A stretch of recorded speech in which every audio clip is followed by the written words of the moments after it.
Meus irmãos, eu quero dar prosseguimento ao estudo de Romanos capítulo 12 com vocês. E semana passada, o apóstolo Paulo deu os seus primeiros conselhos. Nós temos que nos lembrar que, capítulo 1 a 11 de Romanos, Paulo está dando muitas instruções. Ele está orientando a igreja de Roma acerca de toda a doutrina cristã. É isso que Paulo faz nesses primeiros capítulos, de 1 a 11 do livro de Romanos. Então ali nós temos uma aula de teologia. Cristianismo é isso. Paulo fala de pecado, graça, condenação, justificação, perdão, remissão, eleição, e termina com um cântico de vitória no capítulo 11. Agora, a partir do capítulo 12, de 12 a 16, Paulo vai nos ensinar como colocar isso em prática. Vida cristã não pode ser só conhecimento. Vida cristã tem que ser vivência. Nós temos que praticar aquilo que aprendemos. Se você está vindo na igreja, aprendendo muito e vivendo pouco, eu digo para você que, infelizmente, o seu cristianismo não tem funcionado.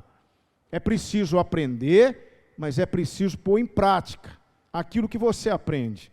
E é isso que Paulo vai fazer agora, a partir do capítulo 12. Ele vai ensinar para os crentes romanos como colocar todo o seu ensinamento em prática. Então, os 4 últimos capítulos do livro de Romanos são capítulos práticos, como viver toda a doutrina cristã no dia a dia. E ele começa no capítulo 12, versículos 1 e 2, mostrando como deve ser, primeiramente, o nosso relacionamento com Deus. E ele disse semana passada o seguinte: Romanos, eu faço um apelo para vocês. Apresentem os vossos corpos como um sacrifício vivo, santo e agradável a Deus. Esse é o culto racional de vocês. Não se conformem com esse mundo, mas transformem a maneira de vocês pensarem. Isso diz respeito à maneira como eu tenho que viver diante de Deus. Agora Paulo, nos versículos 3 a 8, ele vai abordar algo que é extremamente necessário para a igreja. Paulo vai dizer agora sobre a maneira como nós devemos nos relacionar com nós mesmos. Semana que vem, no próximo estudo, Paulo vai nos ensinar como nos relacionar entre nós, entre os irmãos. Mas para que haja um relacionamento saudável na igreja, entre eu e os irmãos, e entre os irmãos para comigo, é necessário que eu tenha um entendimento do meu papel na comunidade. Quando eu falo comunidade, às vezes nós temos uma certa relutância em falar em comunidade, porque geralmente comunidades são igrejas que estão embasadas numa teologia neopentecostal e que tem como pano de fundo a teologia da prosperidade e a teologia do coaching. O que é a teologia do coaching? É aquela teologia que está o tempo inteiro tentando mostrar para você que você é a cereja do bolo, que você é a pessoa mais importante do universo. São as palestras motivacionais que você ouve em muitos púlpitos. Essa é a teologia do coaching que move a maioria das comunidades. Então nós batistas, nós não somos ou não nomenclaturamos a igreja batista como uma comunidade batista, mas cá entre nós é isso que nós somos. A igreja é uma comunidade de crentes que entendem o seu papel, para que haja um relacionamento saudável entre nós, entre eu e vocês, e de vocês para comigo. Cada um de nós precisa entender o seu papel na comunidade. Precisa se conhecer. Precisa entender quem é e quem realmente você pode vir a ser. Por que eu estou falando isso? Porque este é, ou tem sido, o grande problema da igreja hoje. Hoje nós temos que lidar com um movimento que está crescendo vertiginosamente, que é o movimento dos desigrejados. Os desigrejados são pessoas que outrora estiveram na igreja, foram batizados na igreja, conviveram na igreja, mas em um determinado momento, eles saem da igreja e começam a desenvolver a ideia de que eles podem se relacionar com Deus sem a igreja. Esse é o desigrejado. Então, não conhecer a si mesmo, não entender quem você é de fato, pode te levar a isso. Um grande perigo que ronda hoje muitos dos nossos corações é a soberba, é a vaidade. Infelizmente, irmãos, eu tenho que dizer para vocês que o tempo todo Satanás trabalha para colocar no nosso coração uma falsa impressão de nós mesmos. Se tem algo que precisa nortear a nossa vida é a humildade. Não existe sentimento mais nobre do que a humildade, do que você ser humilde. Veja bem, uma coisa é você falar como se você fosse alguém humilde. Outra coisa é você ser humilde. Tem muita gente por aí que finge ser humilde. Muitas pessoas que falam como pessoas humildes. Mas Deus que sonda os corações sabe que lá no fundo essas pessoas não são humildes. E nós temos que lutar contra isso. E a maneira de se viver corretamente dentro de uma igreja, seja ela qual for, é nos revestir da humildade, reconhecer quem nós somos e reconhecer principalmente quem você é para mim. O apóstolo Paulo, ele vai dizer uma coisa muito interessante lá em Filipenses capítulo 2, versículos 3 a 5, ele diz assim: nada façais por contenda ou por vanglória, mas por humildade. Agora preste atenção, cada um considere os outros superiores a si mesmo. Não atente cada um para o que é propriamente seu, mas cada qual também para o que é dos outros, de sorte que haja em vós o mesmo sentimento que houve também em Cristo Jesus. Então, o que é a vida em comunidade? É eu me conhecer, saber quem eu sou, e isso me levar a ter um relacionamento dirigido pelo Espírito com você. Aí eu volto à mesma tecla do início. O que é que tem acontecido com os desigrejados? Os desigrejados, e aqui eu quero falar de uma outra situação também, mas primeiramente dos desigrejados. Os desigrejados são pessoas que se acham superiores às demais. Por que um desigrejado sai da igreja? Porque ele entende que a visão dele, aquilo que ele pensa, aquilo que ele acha, é, de certa forma, o certo, e aqueles que não concordam com ele são os errados. Um desigrejado, ele se acha superior a nós. Ele acha que é impossível conviver com quem pensa diferente dele. E, irmãos, o que é uma igreja? A igreja é a reunião dos diferentes. Vocês acham que nós somos iguais em tudo? Pensamos igual em tudo? Claro que não, nós somos diferentes. Eu tenho pensamentos que talvez não são os pensamentos que vocês têm. Vocês têm certos posicionamentos que talvez não seriam os posicionamentos que eu teria. Mas isso não pode de maneira nenhuma impedir que nós caminhemos juntos, que nós nos amemos. E o amor na igreja, ele começa por mim. E esse amor nasce e cresce quando eu verdadeiramente entendo quem eu sou. Porque aqui, preste atenção, nós somos salvos pelo mesmo Cristo, estamos debaixo da mesma graça, recebemos o mesmo perdão, vamos morar no mesmo lugar, e fomos todos, sem exceção, alcançados pela mesma boa vontade de Deus. A mesma boa vontade que Deus teve para comigo, Ele teve para cada um dos irmãos. Então não existe possibilidade de ninguém aqui se sentir melhor do que ninguém. Aqui é um por todos e todos por um. E é isso que Paulo está abordando aqui. Outra questão perigosa que acontece quando não se há um entendimento de quem se é na comunidade, e quando nós não somos revestidos da humildade, sabe o que é? São as grandes rupturas. Não há nada mais nocivo para a igreja de Cristo quando ela se divide. E por que é que há divisões na igreja? Por quê? Porque não há humildade para reconhecer que você pode estar certo.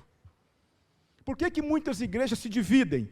Um grupo sai da igreja e forma uma outra igreja. É triste eu dizer isso para vocês, mas é justamente a incapacidade de colocar em prática o que está aqui em Romanos capítulo 12, de 3 a 8. A incapacidade de aceitar que você pode estar certo e eu errado. É por isso que muitas igrejas se dividem.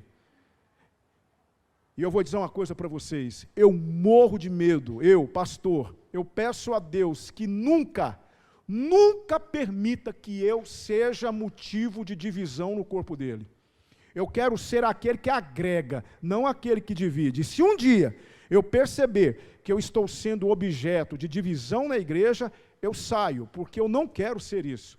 Mas infelizmente isso tem acontecido. Muitas igrejas se dividem por quê? Porque um grupo pensa diferente do outro. E eles estão dominados pela certeza de que eles estão certos. Aí eles saem da igreja e formam uma outra igreja para eles.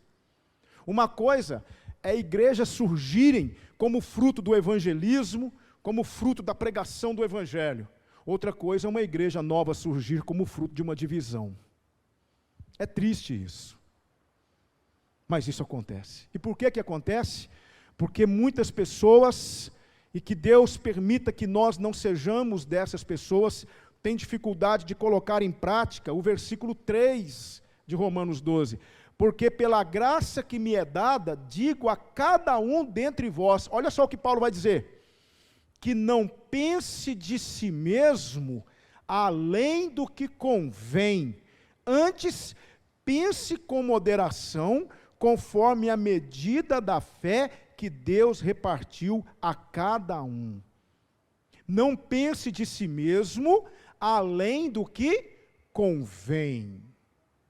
Um determinado pastor muito conhecido, muito famoso, um pastor de sucesso, extraordinariamente preparado para a pregação, uma oratória impecável. Ele se considerava um grande expoente da fé. E ele foi convidado para pregar numa igreja. E um dia, quando ele foi chamado, ele foi todo cheio de si, subiu no púlpito da igreja e pregou uma mensagem que deveria ter sido escrita e transformada num livro, de tão belíssima que era a mensagem. E ele pregou aquela mensagem com uma dedicação e cuidando das palavras e todas as conjugações verbais perfeitas. Mas quando ele terminou de pregar, as pessoas estavam simplesmente enfastiadas dele, muitos bochichos, não havia tido um entendimento da mensagem do Evangelho, e ele ficou frustrado em cima do púlpito e desceu cabisbaixo, desceu entristecido, envergonhado, e no canto assim da porta, havia o irmão zelador, que estava fechando as portas da igreja, e ele então chamou aquele pastor e disse assim, pastor, posso te dar um conselho, posso te falar uma coisa, fazer uma observação? E o pastor disse, claro, irmão. E aquele irmão disse assim para o pastor, se o senhor tivesse subido como desceu, o senhor teria descido como subiu.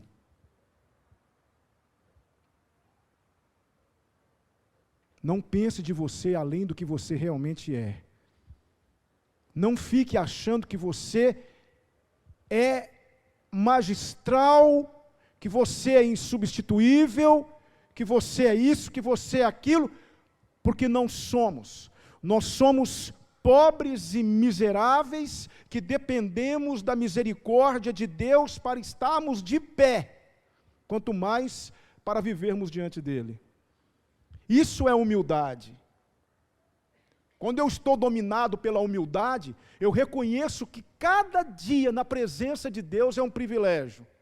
Mas quando eu não estou dominado pela humildade, e eu começo de alguma maneira a ser tomado por esse grau de superioridade que muitas vezes toma conta de muitos corações, eu começo a achar que o culto a Deus, a adoração a Deus é opcional.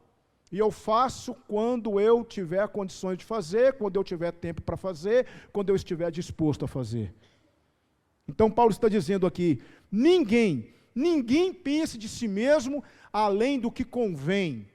Antes, pense com moderação, conforme a medida da fé que Deus repartiu a cada um. E aí ele vai explicar por quê. Por quê? Porque assim como em um corpo temos muitos membros, e nem todos os membros têm a mesma operação, assim nós também, que somos muito, somos um só corpo em Cristo, mas individualmente somos membros uns dos outros. Olha que coisa, olha que profundidade do que Paulo está dizendo. Paulo compara a igreja a um corpo humano. E ele está dizendo que assim como um corpo humano tem vários membros, e cada membro cumpre com a sua função, assim é a igreja. E é interessante que Paulo vai enfatizar isso melhor, quando Paulo, por exemplo, ele vai falar lá em 1 Coríntios, capítulo 12, a partir do versículo 18, ele fala assim: mas agora Deus colocou os membros no corpo, cada um deles como quis, e se todos fossem um só membro, onde estaria o corpo? Assim, pois, há muitos membros, mas um corpo. O olho não pode dizer à mão, não tenho necessidade de ti. Nem ainda a cabeça aos pés, não tenho necessidade de vós. Antes, os membros do corpo que parecem ser os mais fracos, são necessários. E os que reputamos serem menos honrosos no corpo, a esses honramos muito mais. E aos que em nós são menos decorosos, damos muito mais honra. Isso é maravilhoso. Meus queridos irmãos, eu sou pastor. Graças a Deus, Deus me chamou, Deus me capacitou para ser o vosso pastor. Eu sou privilegiado por isso. Eu amo ser pastor, eu sou grato a Deus por ser um pastor. Eu tenho procurado cumprir com o meu ministério diante de Deus da melhor maneira possível, e a minha oração é que Deus me capacite para que eu possa cuidar de vocês com o carinho que vocês merecem. Mas escute uma coisa, eu sou um pastor, mas em momento nenhum eu posso, por conta disso, me considerar melhor do que vocês. Hoje nós estamos sendo aí, a cada dia, envergonhados, essa é a palavra, por alguns líderes que se acham intocáveis, inerrantes, inquestionáveis, e quando você vai questioná-lo, ele ameaça você dizendo que você precisa honrá-lo porque ele é ungido do Senhor. Escute, não existe isso. Não existe essa história de que pastor é ungido do Senhor. No cristianismo, todos nós somos ungidos do Senhor. Porque o mesmo Espírito que está sobre mim está sobre você. A questão é diferença de chamado. Eu fui chamado pelo Senhor para ser pastor. A irmã Cida foi chamada pelo Senhor para ser uma irmã que participa do louvor da igreja. Entende? O irmão Claudinei, ele foi chamado pelo Senhor para ser um diácono na igreja. Existem aqueles que são chamados pelo Senhor para trabalharem na administração da igreja. Cada um de per si, cada um tem o seu valor diante de Deus. Deus olha para cada um de nós da mesma maneira. Por quê? Porque o corpo de Cristo não é fragmentado. O corpo de Cristo não é desigual. Se você olhar para o seu corpo, diga para mim agora, diga para mim. Eu quero que você me responda, qual é a parte do seu corpo que é mais importante? Ah, pastor, a parte do meu corpo mais importante é o coração, mas o seu coração depende do cérebro, que emite os impulsos elétricos que faz o seu coração bater. Ah, então a minha parte mais importante é o cérebro. Mas o cérebro precisa do sangue, que é bombeado pelo coração. Como é que faz? Ah, pastor, a parte mais importante que eu tenho no meu corpo é a minha mão. A minha mão permite que eu dirija, a minha mão permite que eu me alimente. Tá bom, mas se você não tiver braço, não adianta. Ah, pastor, mas tá bom, a parte mais importante que eu tenho é o meu braço, porque o meu braço é que locomove. Mas se você não tiver mão, você vai ter dificuldade.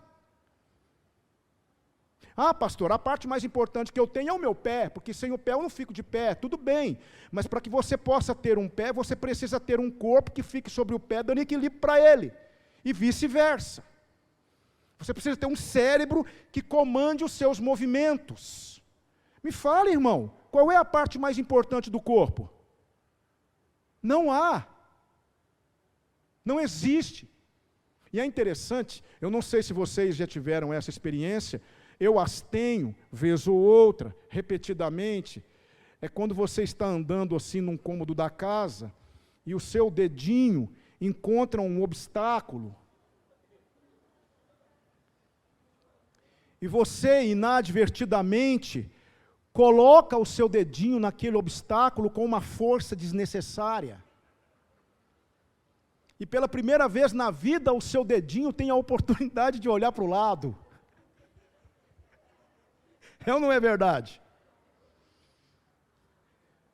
Aí, quando o seu dedinho olha para o lado, isso reflete aqui. Isso reflete no corpo todo.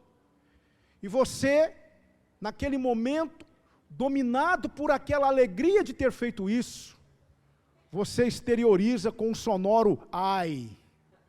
É ou não é verdade? Por quê? Porque o seu dedinho olhou demais para o lado. E esse olhar para o lado dói, porque o corpo inteiro sente. Entende a felicidade de Paulo em apresentar a igreja como corpo humano? É assim que precisa ser. Meu irmão, hoje eu estava de cruzo na classe dos jovens, caí de paraquedas, mas que bênção que foi, porque eles estavam abordando algumas coisas que têm a ver com o que nós estamos dizendo. E nós estávamos falando de como Cristo, ele se envolveu com o nosso sofrimento. A palavra de Deus diz que ele levou sobre si as nossas dores. Jesus, ele não veio apenas morrer numa cruz para ser o substituto nosso, mas ele veio pegar as nossas enfermidades, as nossas dores e levar sobre si. Por isso a Bíblia diz que ele era homem de dores, experimentado no sofrimento. Então o relacionamento de Cristo conosco, ele vai além de quatro paredes de um templo, ele acontece todos os momentos. E esse precisa ser o nosso objetivo diante de Deus, permitir que Deus coloque em nós um coração que se importe com a dor alheia. Quando seu irmão estiver passando por uma dificuldade, essa dificuldade do seu irmão será a sua dificuldade. Porque aqui é um por todos, e todos por um. Se você não quer isso, irmão, se você não quer se envolver com a minha dor, se você não quer se importar com a minha dor, se a minha dor não traz tristeza para você, e se porventura eu não me envolver com a sua dor, e a sua dor não trazer de alguma maneira tristeza ou apreensão para o meu coração, de tal maneira que me leve a, de alguma forma, entender o que eu posso fazer para suprir você nessa dificuldade, não servimos para viver em comunidade. Não servimos. Porque é isso que é a igreja. Aí Paulo vai mostrar aqui sobre a questão de entendermos de maneira muito clara, não é? Essa questão de como isso funciona. E isso funciona através dos dons que recebemos de Deus. Ele vai dizer assim: de modo que tendo diferentes dons, segundo a graça que nos é dada, se é profecia, seja ela segundo a medida da fé, se é ministério, seja em ministrar, se é em ensinar, haja dedicação ao ensino, o que exorta, use esse dom em exortar, o que reparte, faça-o com liberalidade, o que preside com cuidado, o que exercita misericórdia com alegria. Paulo está dizendo o seguinte: é assim que nós vamos servindo uns aos outros, com o dom que Deus me deu. Como é que eu sirvo vocês? Com o dom que Deus me deu. Eu confesso para vocês que eu não tenho dom, por exemplo, para ser um missionário. Eu não sou um plantador de igrejas. Eu não tenho um chamado de Deus para ir para um lugar onde não tem uma igreja e começar uma igreja lá. Não é o meu chamado. O meu chamado é para ser um pastor local, para cuidar de almas. É dessa forma que eu sirvo vocês. O dom que Deus me deu, ele precisa de alguma maneira te abençoar, irmão. Você precisa ser alcançado de alguma forma pelo dom que Deus me deu. Assim como nós somos abençoados e levados, não é, a um sentimento de reflexão, quando nós estamos aqui ouvindo os louvores que são entoados pelo Ministério de Louvor, quando cada um dos irmãos do louvor sobe essa plataforma, quando os irmãos instrumentistas vão para os seus respectivos instrumentos, e eles começam, o irmão Romeu, a tocar a sua bateria, a irmã Merielle ou a irmã Graciene a tocar o teclado, o irmão Edilson começa a dedilhar ali o violão, os irmãos começam a cantar. O que vocês estão fazendo? Vocês estão nos abençoando. Vocês estão sendo instrumentos de Deus para prepararem o nosso coração para receberem a mensagem do Evangelho. Quando nós chamamos as crianças aqui na frente, e elas lotam essa frente, é muito bonito ver as nossas crianças aqui, e aí as professoras, os professores do Ministério Infantil já estão a postos ali esperando as crianças, e eles pegam os seus filhos, e levam os seus filhos lá para cima, e dispensam aos filhos de vocês todo carinho, todo cuidado que eles merecem. Eles estão nos servindo. Estão servindo a Deus, porque eu falei semana passada o quê? Se eu quero servir a Deus, eu preciso servir ao irmão. O vertical passa pelo horizontal. Eles estão nos servindo. Quando nós entregamos aqui as nossas ofertas e os nossos dízimos, à noite, um grupo pega isso, vai contabilizar e vai passar, e a tesoureira pega e deposita esse dinheiro no banco, e ali ela começa todo um processo para administrar aqueles recursos, para que eu e você tenhamos, você não, olha que coisa interessante, nós estamos aqui nesta manhã, assentados em bancos confortáveis, não é, tendo aqui uma projeção que facilite talvez aí o gravar da mensagem, um microfone que está amplificando a voz. Tudo isso passa pelo nosso ministério administrativo, que administra os recursos que nós recebemos com sabedoria e temor diante de Deus. Eu pergunto para vocês, qual foi a vez que o pastor desta igreja chegou aqui à frente e passou a dizer para vocês que nós estamos em crise financeira? Nenhuma, sabe por quê? Porque nós temos irmãos na igreja que se colocaram à disposição de Deus para servirem-no e automaticamente nos servirem. Por isso vocês devem orar pelo nosso ministério administrativo. Por isso nós devemos orar pelos irmãos que trabalham no louvor. Quantas vezes você já orou pelo louvor da igreja? Vocês sabiam que o louvor da igreja é duramente atacado pelo diabo o tempo todo? Sim ou não, Cida? Sim ou não, Ragnar? O tempo todo Satanás se levanta para atacar o ministério de louvor de alguma maneira, para desestabilizar, para desestruturar. Você acha que é fácil, irmão, irmã, você passar a semana com a responsabilidade de cultuar, de adorar o Rei dos Reis, o Senhor dos Senhores? Você acha que isso é pouca coisa?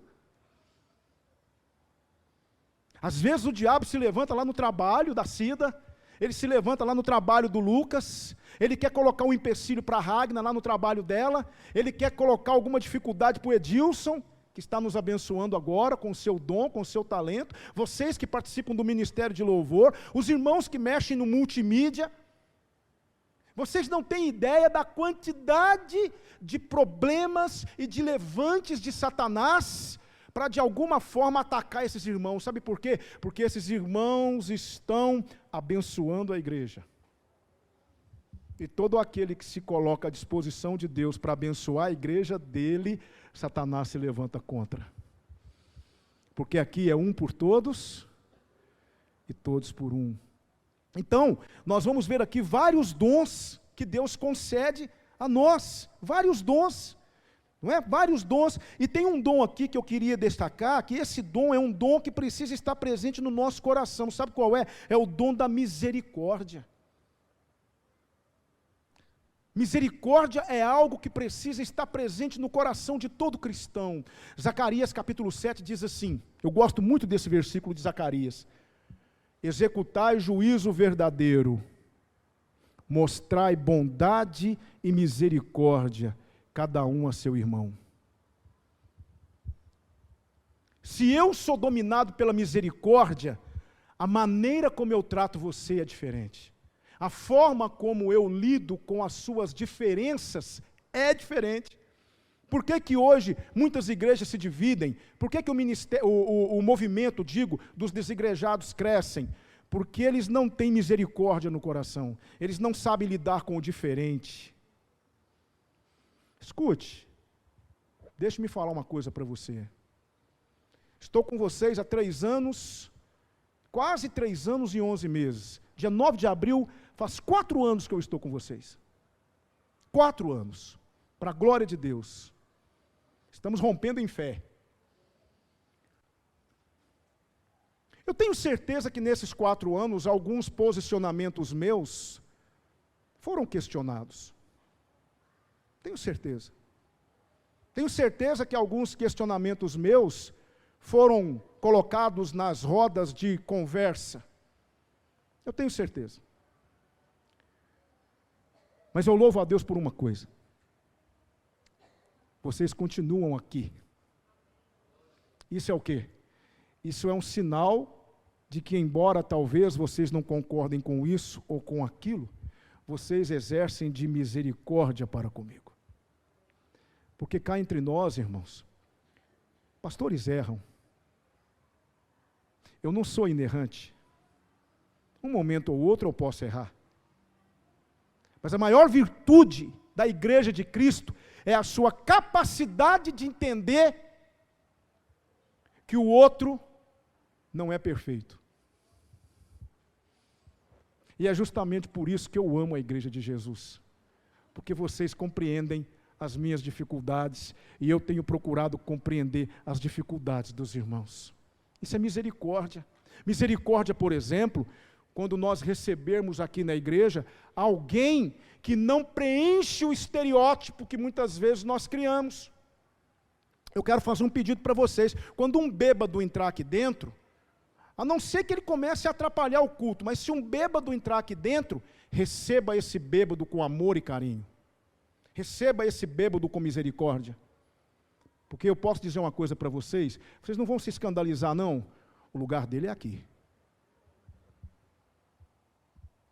Queridos, lugar de prostitutas, lugar de homossexuais, lugar de bandidos, é na igreja de Cristo e é para isso que ela existe. Para levar os pecadores àquele que pode manifestar a sua graça abundante sobre eles. Então nós temos que ter misericórdia. Tem uma frase, olha só, assim como Jesus, sua igreja se torna um imã para um número enorme de fracos, doentes e pobres. A igreja tem que ser um imã. As pessoas têm que olhar para a igreja e falar assim, eu estou perdido, eu estou com a minha vida toda fragmentada, eu estou destruído pelo pecado, não há mais solução para mim e só existe uma última tentativa. Eu vou naquela igreja porque eu sinto que lá eu posso encontrar aquilo que a minha alma tanto procura, e esse lugar aqui somos nós. Nós precisamos estar preparados para receber essas pessoas. Entende? Por isso, irmão, quando chegar alguém aqui maltrapilho, um usuário de drogas, trate-o bem, trate-o com misericórdia, porque Cristo ama essa vida, morreu por ela, e ela é alvo do amor e da graça de Deus, assim como eu e você. E digo mais uma coisa, se eu não me engano é o Salmo 113, se eu errar o endereço, me perdoe, o Salmo 113 diz assim, pois ele levanta o pobre do pó, e do monturo ergue o necessitado, e os faz assentar entre os príncipes, sim, entre os príncipes do seu povo. Eu digo para você, há uma festa no céu, por um pecador que se arrepende. Mas ele vai se arrepender, se ele encontrar o quê? misericórdia. Por isso que não existe na igreja de Cristo ninguém melhor do que ninguém, ninguém superior a ninguém. Olha só essa frase: aprendi que um homem só tem o direito de olhar outro de cima para baixo quando for para ajudá-lo a se levantar. É a única hora, o único momento em que eu posso olhar de cima para baixo a alguém, se for para ajudar a se reerguer. E eu digo para você, o que existe de pastores, o que existe de missionários, o que existe de adoradores, o que existe de pessoas que serão potenciais servos do Senhor aí fora, não é brincadeira. E o Senhor vai trazer esse povo para cá. Escute o que eu estou te dizendo. E nós vamos precisar recebê-los, porque aqui é um por todos e todos por um. É isso que Paulo está dizendo aqui. Você quer se relacionar bem com a igreja? Então, entenda quem é você, entenda que você não é melhor do que ninguém. Eu quero encerrar a minha reflexão nessa manhã. Eu quero pensar com você, então, uma história, uma ilustração e depois a aplicação. Um menino, ele chegava todos os dias atrasado na escola. Todos os dias ele chegava atrasado na escola. E os diretores mandavam recados para os seus pais, falando que ele só chegava atrasado, que ele só chegava atrasado. Aí um dia o pai dele chamou aquele menino, corrigiu aquele menino e falou: olha, escute, você está proibido de chegar atrasado na escola. Se você chegar atrasado mais uma vez, você será duramente repreendido e castigado. E o menino, naquele dia, aconteceu o imprevisto e ele chegou atrasado na escola. Mais uma vez o diretor ligou. Seu filho chegou atrasado de novo. Quando ele chegou em casa, o pai não falou nada. A mãe não falou nada. Ele chegou assim meio preocupado, foi para o almoço. Quando ele sentou na mesa para almoçar, ele percebeu que o prato do pai dele estava cheio, o prato da mãe dele estava cheio, e no prato dele tinha um pão e um copo d'água. Ele então entendeu que aquele seria o castigo dele. E ele então abaixou a cabeça, envergonhado. Quando ele fez isso e começou a chorar, o pai dele pegou o prato dele que estava cheio, colocou para o filho, e pegou o prato do filho e colocou para ele. E naquele momento, o pai dele ensinou para ele o que seria ou o que era misericórdia. O que é misericórdia? A misericórdia, ela é diferente da graça. Mas ambas são necessárias. Graça é quando eu recebo aquilo que eu não mereço. E misericórdia é quando eu não recebo aquilo que eu mereço. E o tempo todo nós estamos debaixo da misericórdia de Deus. Por isso nós precisamos desenvolver no nosso coração esse sentimento de misericórdia, que é um dom que Deus nos concede. Então eu quero aplicar isso na nossa vida. Qual é a aplicação? Revistamo-nos de humildade. Escute, existe um trono e alguém já está nele, e esse alguém não sou eu. Por isso, querido irmão, querida irmã, quando você vê o seu irmão errar, se o seu irmão errou, chegue perto do seu irmão e ame seu irmão. Nada de acusação, nada de dedo apontado em riste, nada de menosprezo, nada de julgamento, misericórdia. Porque você precisa dele. E ele precisa de você. Por isso, aqui, na primeira igreja batista em Pará de Minas, a igreja mais linda desse mundo, e olha que eu conheço muitas, é um por todos e todos por um. Vamos orar?